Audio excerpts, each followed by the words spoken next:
Ever felt like you're lost in a conversation? Like the words are just flying over your head and you can't seem to grasp the point? Or maybe you've dominated a discussion without realizing it, talking so much that others don't get a chance to speak, leaving them feeling unheard and overwhelmed? Well, the key might lie in the difference between active and responsive speaking. Understanding when to speak up and when to listen can transform your conversations, making them more balanced and meaningful. Active speaking is all about engaging with the other person. It involves not just talking but also listening intently, paying full attention to what the other person is saying. This means putting away distractions, maintaining eye contact, and showing that you are fully present in the moment, asking thoughtful questions, showing genuine interest, and encouraging deeper conversation. These questions should be open-ended, allowing the other person to express their thoughts and feelings more freely. Providing constructive feedback, offering your perspective in a supportive way.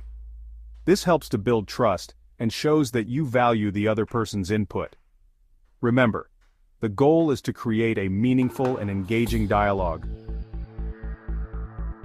Responsive speaking, on the other hand, is more about reacting to what others say. It involves actively listening and then responding in a way that shows you understand and are engaged in the conversation. This can be interrupting, cutting off the other person before they've finished. This often happens when someone is eager to share their own thoughts or feels their point is more important. It can be seen as rude and dismissive, dominating the conversation, talking excessively without giving others a chance to speak. This behavior can make others feel undervalued and ignored, leading to frustration and disengagement. Focusing on your own thoughts, not fully engaging with the conversation.